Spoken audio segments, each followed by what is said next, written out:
Eu sunt Stoicescu Eric, am 18 ani, sunt la Liceul Teoretic Internațional de Informatică și sunt team leaderul echipei Quantum Robotics. Numele meu este Anca Onița, sunt clasa 11 la Liceul Internațional de Informatică din București și sunt lider al departamentului de PR și marketing al echipei Quantum Robotics. Numele meu este Ianis Păsărelu, sunt la Liceul Internațional de Informatică din București, fac parte din echipa Quantum Robotics pe departamentul de hardware. În urma campionatului mondial, lotul național la România a reușit o performanță extraordinară, am ocupat primele 4 locuri. De aceea dorim să felicităm partenerii de alianță ai campionilor mondiali. Dorim să felicităm și echipa din Focșani care a reușit să ocupe locul 4 din postura de capitan de alianță. Per total este o performanță extraordinară pentru România și suntem foarte mândri să dominăm scena internațională a roboticii. România, de fapt, este faimoasă pentru felul în care echipele performează la robotică și este și temută și de americani și de chinezi, pentru că primim această întrebare foarte des dacă americanii și chinezii au roboți buni. Vă putem spune noi, România are roboți și mai buni de cele mai multe ori și performează foarte bine și atunci a fost o mândrie să vedem că primele 4 locuri sunt ocupate de țara noastră. Ca lider al echipei Quantum Robotics sunt foarte mândru de echipa mea pentru că am reușit să câștigăm campionatul național ca mai apoi să participăm la campionatul mondial din Houston, unde am reușit să obținem locul 3 și să obținem primele 2 recorduri mondiale ca alianță și primele 2 statistici individuale.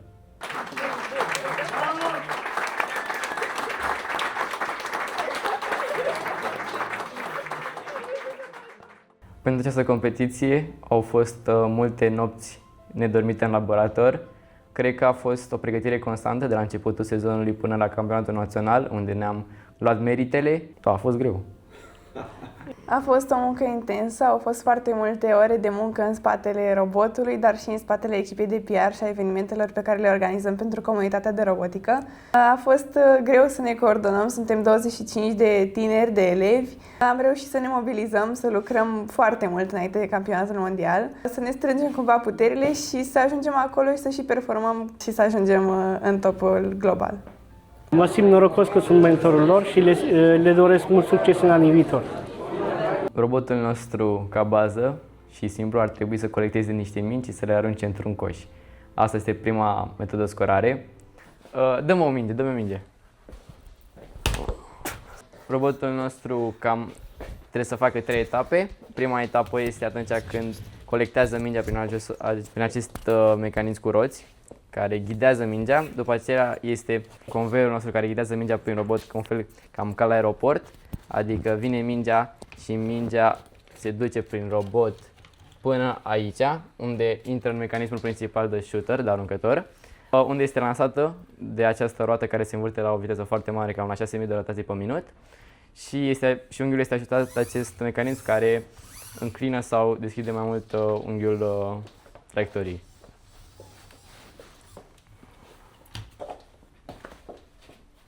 Ce cred eu că a făcut acest robot un robot excepțional este gândirea inițială de a-l optimiza pentru viteză și consistență. Cred că gândirea inițială de a avea un robot cât mai rapid și cât mai optimizat a fost un lucru crucial pentru performanța noastră din acest an. Cred că cel mai mult jurații au fost impresionați de felul în care am demonstrat procesul ingineresc din spatele robotului. Am obținut și premiul Think Award pentru ingineria robotului și pentru cum este structurată echipa noastră, ceea ce înseamnă că portofoliul nostru a avut o structură clară a procesului ingineresc, a calculelor care stau în spatele robotului, a testelor care stau în spatele acestei munci. Unul dintre cele mai grele lucruri de construit și de gândit pe acest robot a fost shooterul nostru care ne permite să tragem bilele în aceste coșuri. Am folosit diferite materiale, am mers mai departe la experți în domeniul în care au putut să ne ajute. Nu este o simplă joacă, este un lucru mult mai complex decât ce vedem noi doar la suprafață.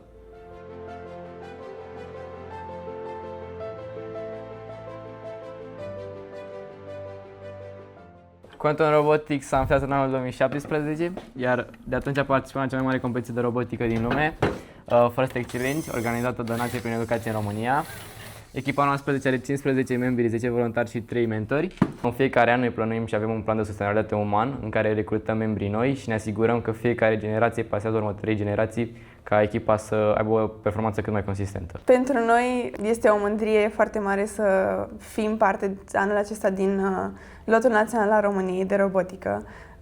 Și înainte să plecăm la campionatul mondial am și participat la o tabără organizată de cei de la Nație prin Educație, care organizează competiția în România, unde cumva nu îți mai dădeai seama de la ce echipă este fiecare membru. Lotul național a devenit cumva un grup de oameni cu aceeași pasiune, cu același scop de a ajunge acolo la campionatul mondial și de a performa. Și am fost foarte mândri de echipele românești care au ajuns să aibă astfel de rezultate și evident foarte mândri de noi că am reușit să fim capitani de alianță de pe podium. Atunci când am aflat că ne-am plasat pe locul 3, a fost cumva afirmație asupra muncii noastre pe care am depus-o în acest standard toți anii în care am participat la această competiție. 43-92, back and forth, they're still shooting like crazy. De la primul meci în care am portat steagul României a fost o onoare. Ne-am simțit că chiar cărăm o responsabilitate la fiecare meci. A fost atât o experiență plăcută cât și una care punea o presiune, dar cred că presiunea chiar ne-a ajutat să avem niște rezultate mult mai bune.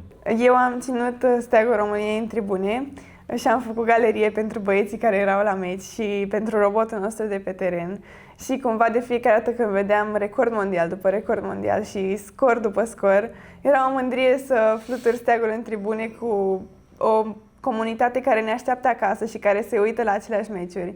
A fost și un moment în care toți am fost mândri să spunem că suntem români, că purtăm steagul pe spate și avem această pasiune de robotică și, evident, faptul că i-am făcut mândri pe cei de acasă, pe românii care ne susțineau, a fost cea mai mare mulțumire și satisfacție pentru noi.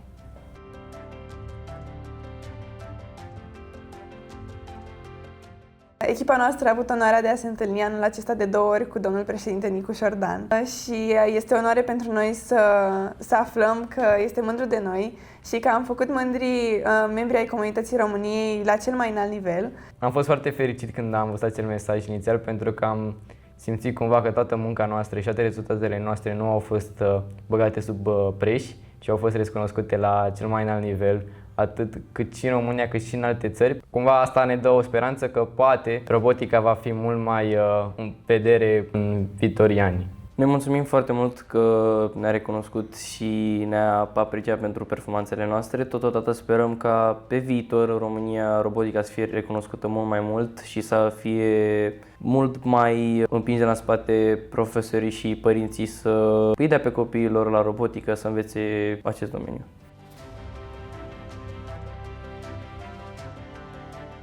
Prin performanțele pe care le-am dovedit la campionatul mondial, am dovedit întregii lumi ce capabilități are România în industrie, ce putem face ca viitori ingineri și viitori lideri ai României. Și suntem foarte mândri să demonstrăm că comunitatea din România este atât de performantă și că trebuie valorizată în general de toate țările în industrie, pentru că suntem o grămadă de tineri pasionați, cu skill-uri foarte multe, atât în inginerie, cât și în public speaking și în leadership și tot ceea ce construim prin programul FIRST.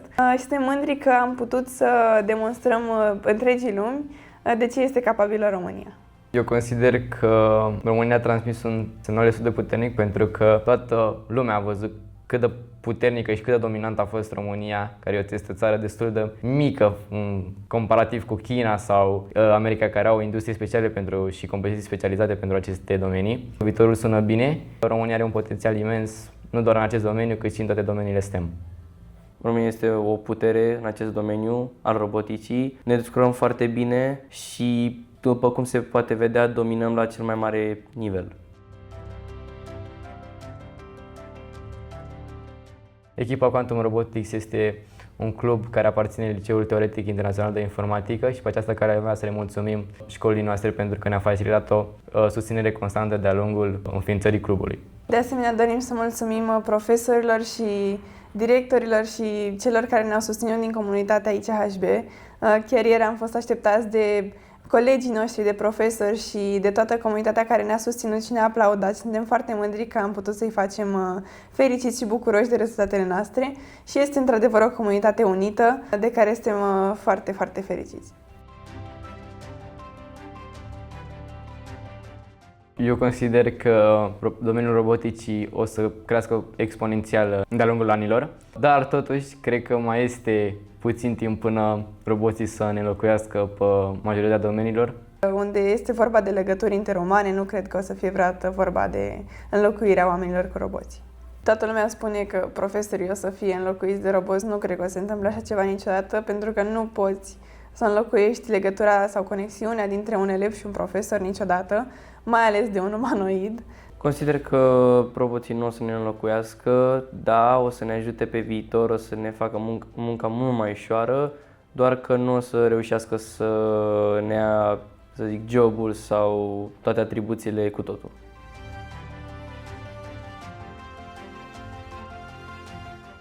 Sperăm că v-am făcut mândri și sperăm că veți fi mândri de noi în continuare și vă rugăm să susțineți robotica și educația STEM în România, atât acum cât și pe viitor, pentru că sunt atâția copii pasionați și care au nevoie de susținerea dumneavoastră, atât a profesorilor cât și a părinților, și sperăm să o primească.